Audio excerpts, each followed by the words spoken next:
How you doing? So we are live. This is Brittany. I'm Tiffany. We're Brittany and Tiffany? Yeah, we're Brittany and Tiffany. B&T. I feel like that's like a 90s thing, you know? All we need is like Courtney to band. like, yeah. We just need our friend Courtney to like balance out the 90s names and then, or Megan or Kristen, yeah. If you are tuning in, say hi. So yeah, we just had dinner. Not my best cooking, that's for sure. But kids are playing in the backyard, so things are staples. Things are good. I love it. Yeah. So we're going to be talking about breastfeeding, about tips and tricks. And so I'm not the breastfeeding expert, that's for sure. But Brittany is a lactation counselor, and so she knows what she's doing. And she actually works with new moms who are looking to breastfeed and be successful at that. So she's going to help us out. So Brittany, like, I struggled with breastfeeding. Like, I had a lactation consultant at the hospital, and then I just felt so much guilt for not being able to do it right. Like, I never gave her a call afterwards. And that was really hard. I supplemented for the entire time I breastfed. I actually ended up using a nipple shield, which was really difficult because I tried to wean her off of it and it didn't work. And so there was a lot of like shame and depression with that and a lot of guilt. And so that was difficult for me. Yeah. So talk to me about supply. What do we need to know? So some of the biggest misconceptions that we have about breastfeeding are supply issues. A lot of moms, because you can't see what's coming out, think that their baby is not getting enough. And doctors confirm your worst fears most of the time. Finding a second opinion is my biggest piece of advice. If you have a doctor that's telling you that baby's not getting enough, could be true, but seek a second opinion, because what is enough? The average that we like to see of weight gain is only an ounce a day. We want babies back up to their birth weight by 2 weeks. Okay. Some doctors want them back up by 1 week. And if you have a doctor like that, that's fine. Just figure out how you can work together. All of parenting is about a village and a team and support system from the birth. So finding a good plan that fits your family is ideal. Work with your doctor and say, how do I go about finding a solution rather than formula before we get to the solution. Formula is not a bad thing. But getting to that point, you want to make sure that you've received good information, and there's never anything wrong with the second opinion. Supply is all about supply and demand, and it starts with your birth plan. So we call the hour after birth the golden hour, and all of this skin to skin, the breastfeeding crawl, all of that has a purpose. Babies will come out looking for a boob because it is ingrained in them. We have a boob today. I actually have two boobs. We have all kinds. Very diverse boobs, yeah. So they will come out searching, and a lot of times we just have to give them time because they also come out, they've been going through maybe some traumatic experiences on the way out. So we have to work with a baby, and that is hard. So some of the hardest stuff that I do is working with brand new newborns because we cannot control them. We cannot, latching them is hard. Sometimes they won't stop crying. So patience, it takes so much patience with a new mom. And if you've been through a very long labor, you don't have patience. So there's a lot going against it. And then suddenly you're thinking, my milk hasn't come in. I have a supply issue. Right. Maybe not. Maybe you were just a nervous wreck. And maybe you just needed to relax a little bit. Newborns take in not very much milk. I mean, a teeny tiny amount of milk. So very rarely is it actually a supply issue. So a lot of times, the skin to skin really helps. Anytime that a new mom tells me that they think they have supply issues, my first question is, how often do you nurse? I really advise people to nurse 12 times a day. And the best way that I tell them to do that is put a snack that you like next to your nursing spot and fill it with 12. And every time you sit down, eat one. And by the time you finished your bowl, you've nursed 12 times. Sometimes your newborn might nurse 16 times, and that's okay. Sometimes they might nurse 8, and that's okay for a day. But to build a really good supply, 12 times is really what we're looking for. Yeah. 10 to 12, 10 minimum. So that helps. Skin to skin at all times. There's a lot of different tricks and stuff. We'll get into all that. But unless you've had like severe surgeries or traumas to the breast, or we're dealing with depression and anxiety and other hormone issues, maybe we have some thyroid issues, all of those you would see an IBCLC for to like further go on. And there are things that you can do for all of those too. So well, that was a lot of information. I wish I had known that.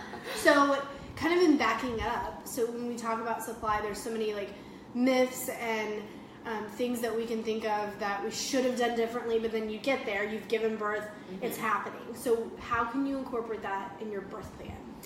So starting immediately by adding that you want skin to skin, direct skin to skin. Most hospitals are so good about that right now, especially after you've had a cesarean. There's a lot of misconception of, if I have a C-section, I can't have the skin to skin and I can't breastfeed. It might just take a little bit longer, and all of it depends on, or a lot of it depends on how long your body labored. If it was a planned cesarean and you didn't labor at all, your milk might take a little longer to come in, and that's okay. The meat, like as soon as you can be skin to skin with that baby, that is our goal.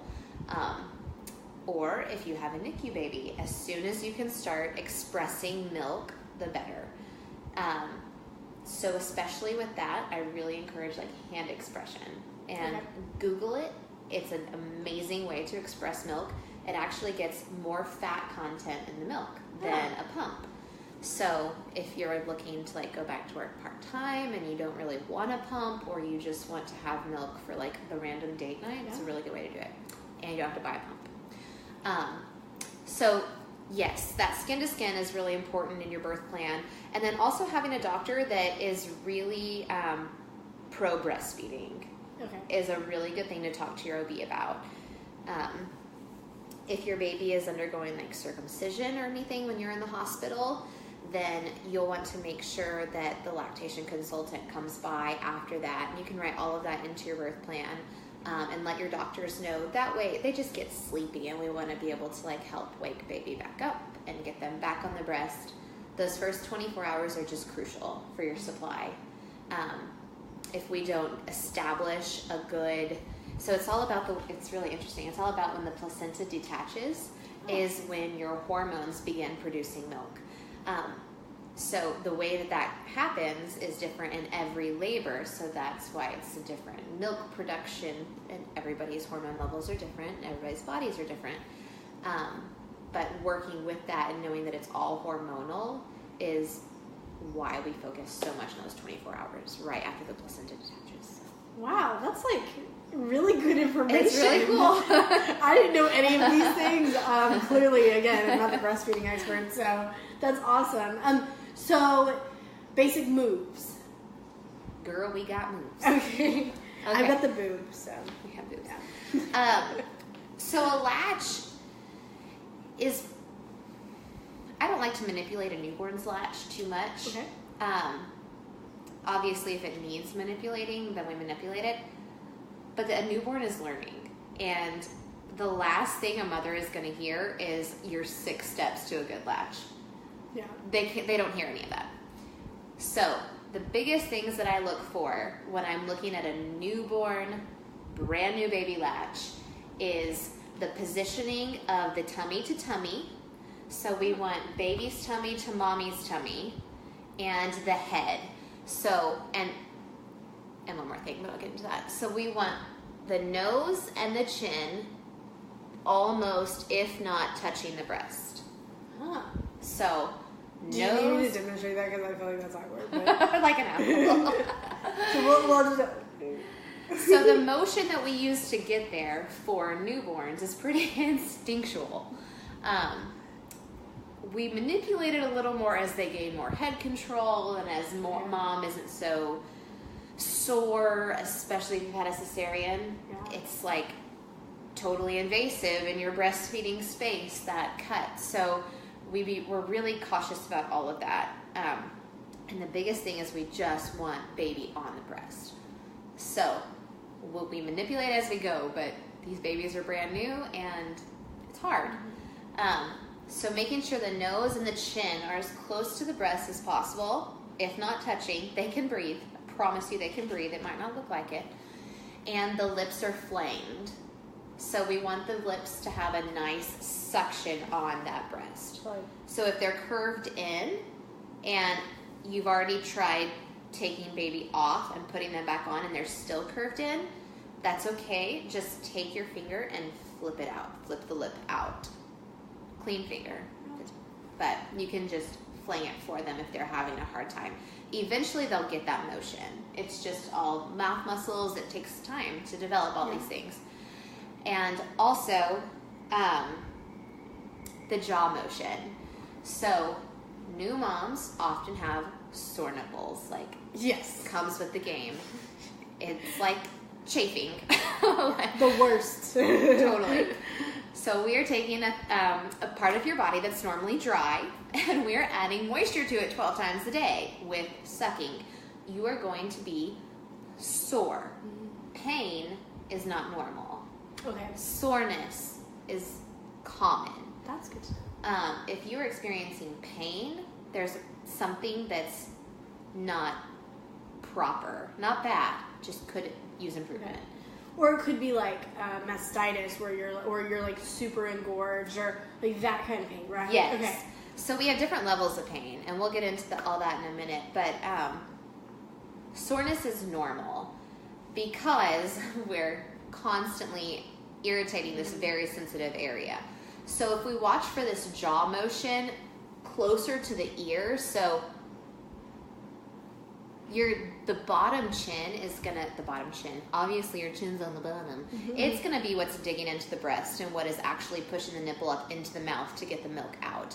And that's the proper motion. Some babies, as they get tired, and if it's an improper latch, they're gonna be lazy and they're gonna chomp, and that is going to hurt you. Yes. So we want to avoid the chomping and watch for a wiggle back here, almost in the ear. You'll probably even be able to see a little newborn's ear wiggle. So that's a really good thing, especially if you're a doula, or you can even look down as a new mom and see, is my baby's ear wiggling? Because that's a really good sign. So, That's good to know. Ear wiggle for you. Yeah. So is there a way, I hear about tongue ties and like all that, like, is there a way to kind of tell, like maybe baby's ears wiggling but something else is going on?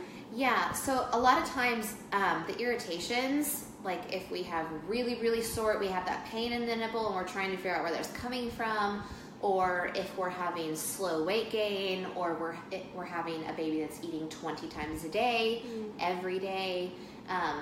So those are signs of a poor latch or inefficient milk transferring, or slow weight gain. We hear words like failure to thrive and all these things, and those are scary. It's not a fun thing to hear as a new mom. So that's when we bring in.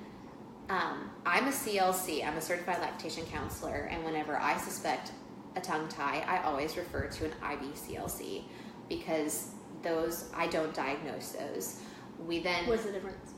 An IBCLC has a lot of experience. A lot of times, typically a nurse. Right? Yeah, a lot of times they're nurses that have undergone. They undergo and undergone. I don't know. a lot of training. So a lot of college courses as well. Pediatric dentists are really good at diagnosing those tongue and lip ties, and they have a really quick procedure, lasering, and then I can come back and help with the latch from there because it does take a little bit of a relearning. But it doesn't rule you out from being able to breastfeed if your child has a tongue tie. And even if, like, I was thinking, like, if your kid's in the NICU or something and you don't get that skin to skin in the first 24 hours, like, it still doesn't rule it out. Right. Totally not. And most nurses and doctors and hospitals in general are really pretty good about, especially if your baby's going to the NICU, immediately helping you learn how to express milk, because especially NICU babies, they need all of that colostrum that they can get. And so as much as you can produce, yes, like the better. And that is just constant expression that really encourages that production. Yeah. Go ahead. Oh, I was just going to say, most of the time when we see longer tongue or lip, I can't talk, tongue or lip ties, I'm obviously tongue-tied, they will stretch naturally. Oh, okay. So with improvement, a lot of people have tongue and lip ties that don't even know. I mean, grown adults but sometimes they do interfere with the milk transfer, and that's where you want to have it addressed. If it's not interfering and your baby is gaining well and eating efficiently, then let it be. All right. Yeah. So we talked about kind of the structure and like the basic moves. When do you implement different holds, like different ways to kind of manipulate the baby so that, I mean, not just to give your arms a break, but to get the best Yeah. feeding? So a lot of parenting is juggling. Just in general. Yes, we're all in the circus. You're just going at it. You're just winging it, like your eyeliner every day. You just wing it. So in the very beginning, you're just finding what works for you. Mm-hmm. And so there are common holds, but these common holds are common because that's what your body naturally does. Yeah. So a lot of times with newborns that are smaller, and especially a big-breasted woman, you are going to want to do a football hold. So that's where we cradle the baby here, and the baby's head latches, and because it almost allows you to be able to see better, and baby is more on top. So especially after you've just given birth, I mean, everything's kind of enlarged. So holding baby here really helps, and it helps you be able to manipulate them a little bit more. The cradle hold is what most people settle into. Okay. It's kind of hard to do at the beginning unless you have a good pillow, because baby's tiny, so you're like leaning over. But if you can, and we're all tired, so who wants to lift them up this high? Yeah, my arm always got tired doing that. So. And if you've had a cesarean, this is an uncomfortable position for your incision. So a lot of times I say, let's do the football hold or a laid back position. And that's basically just reclining so that baby can kind of just sit under your breast with their head on the breast. Which is actually in a really good position. A lot of moms have an oversupply. Oh, okay. You good milk-making mamas. Milk everywhere. Yes, and it's actually very common. So if you see that baby is like you have a really strong letdown, or you just produce mass amounts of milk, if you lay back, baby's kind of pulling against gravity. So it really helps slow that letdown. Yeah. So they're not getting like a milk shower or something. Oh man. So it really helps. Yeah. So. Okay. So I want to ask you a little bit about like weaning. So kind of fast forwarding when baby's ready to be done and mom's ready to be done, whatever that might look like. Mm-hmm. I know my child was like done when she got mushy foods, and she was like, oh no, I don't want to work hard for my food anymore. So all that being said, like, what are some of the good tips for like weaning and taking care of yourself as a mom and your hormones and kind of considering those things? Yeah. I always encourage people to do it slowly, because we want our bodies to not take shock. Yeah. So hormones are very, very powerful, obviously. Absolutely. We've been through pregnancy, now we're producing milk, we've got all these crazy hormones going. So taking away one feeding at a time until your body has adjusted is kind of the way I like to do it, and I like to teach people how to do that. Some people need to stop all at once, and if that's the case, then that's fine. You'll just find what works for your body. Yeah. Ways to stop the engorgement, that could even be standing in a hot shower and relieving some of that milk pressure manually, okay. and not enough to really express, but just enough to take the edge off to where you're not in pain. Does the cabbage work? You know, for some people it does. Okay. I think there's good stuff in cabbage that would help, but I haven't tried it personally. I had a friend who had cabbage on her all the time. That's really funny. There's like no more milk tea, and there's other things that you can do, like rubbing peppermint oil on. Okay. And I think it helps all of the production. I'm not sure about the hormones going back to normal. Okay. So, obviously gradually is the best way. Yeah. But, sometimes in life we don't have that choice, so we just wing it. Very true. And babies are done when they're done. So. And our bodies know how to find normal. It might just take a while. Yeah. So I wanted to ask about doulas. So there are some doulas watching, and so how can doulas support their mamas with breastfeeding? Yeah, the biggest thing that I try to do, just as well, I think as doulas in general, and also as a lactation counselor, is love those moms. This is like the hardest thing that they will ever do. Yeah. Feeding your baby from your body is a huge responsibility. And it's not like feeding your baby when baby's in the womb, because that is internal. That is not something that you think about. Like, you feed yourself, your body's going to feed the baby. This is very personal. So we want to really respect that for moms. Yeah. And so we sing this like silly song in training that says, when you counsel, never judge, praise mother and baby, and don't demand, do suggest. And I go back to that every single time. The last thing a new mom wants is for you to demand something of her, because she has a lot already being demanded of her with a new baby. Suggest things, honor her space, love her, encourage her. There are things, maybe she is supplementing a bottle of formula. That's okay. Mm-hmm. We're looking at the mom as a whole. You want to walk in and address her state. Like, how is she? Is she a mess? Does she have tear stains on her face? Is she smiling? How is mom? Use your eyes. Observe. How is baby? Is baby sleeping? Is baby sleeping too much? Is baby not sleeping enough? Is baby hysterical? These are all things that you can observe just with your eyes and address. Yeah. And just refer. So if baby is hysterical, just say, this is a lot. This is a lot you have to handle. How are you doing? Are you doing okay? Let me give you a number to a lactation counselor or to an IBCLC that can come see you. They come to your house. Mm-hmm. Let's figure this out. Do you want me to watch you nurse? A lot of nursing is support. We don't watch people nurse anymore. We don't go in places where women are openly nursing and we can just sit down next to them and say, how'd you get that latch? Mm-hmm. We did that. Our moms did that with their sisters and our aunts, but we don't do that. We don't have that community and that village anymore.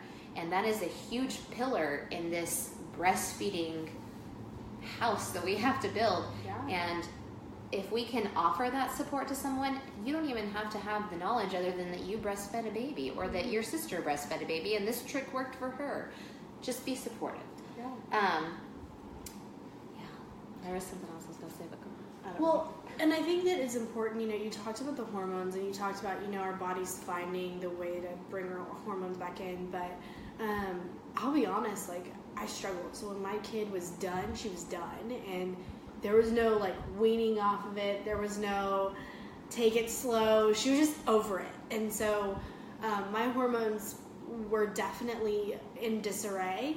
And you're right, like, I didn't feel comfortable nursing in front of anybody, and that was hard for me. And no one really, like, did that for me. I'm sure that there are probably people that could have, but all that being said, somebody just asking, like, oh, are you okay? Or seeing the tears in my eyes, or seeing the frustration, or the fact that I was just struggling. Like, I was on the struggle bus, and,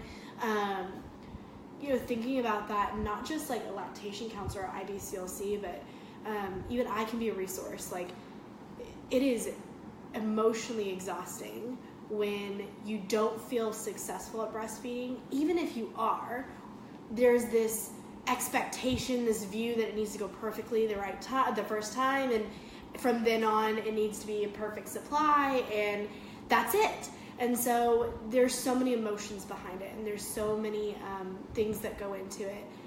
I definitely know it's the hardest thing I've ever done. Yeah. And so being cognizant of their emotional well-being is really important. And so that's when you can refer to a counselor and just understanding like where your resources are, like Brittany was saying. Yeah. But I offer online and face-to-face counseling, so I can talk to moms while their kid is napping at home if they can't get to the office. But if they want to come face-to-face, if they just need an hour, I'm at the Nest in Addison. And so if you've never watched one of these Facebook Lives, I share an office with Maria from Great Expectations Birth. And so I am upstairs, and y'all can it's quick and easy to set an appointment. In fact, I would encourage you to even call with your client sitting there. That way that they have the support to take that first step, and they don't have to take it alone. Because there's so much stigma behind breastfeeding. Should you not? The shame of breastfeeding in public, all of those things. And so know your resources and know how to read your client and read their emotions. And so, I think this was such a great resource today. And thank you so much for sharing all your knowledge. We didn't use the boobs as much, but these are just so fun. And they're like super squishy. So they're like stress balls too. And of course, my kid was playing with it the other night because that's what a child of a birth worker does. So, but thank you guys for tuning in. Did you have anything that you wanted to add about? No, yeah, if you're breastfeeding, that's awesome, and just keep doing it. It's hard, and stick with it. Don't give up. And there's no shame in giving up. Yeah. So you go to people's homes, right? I do. I go to people's homes. I am with Boldly Birth is my company, so I'll go do in-home consultations, and I'll also do like weighted feeds and stuff. If you just think there's a milk transfer issue, then I'll bring my scale, and we'll just walk through stuff. So yeah. Okay. And how can they get in touch with you? I have a website, boldlybirth.com, and my email is brittany@boldlybirth.com, and yeah, there's a whole contact form on my website that goes straight to me, and my phone number and everything is listed on there. Awesome. And then you can get a hold of me through either the Facebook page, you can send me a message. My website's pushpostpartum.com, but just let us know. We're a resource for you guys in the community. And thank you guys for watching and taking that time. And we will see you next Thursday. I will be sitting with Leslie Geik from Great Expectations about diabetes and pregnancy. It'll be a Q&A, so stay tuned for that next week. All right, I'll see you later, guys.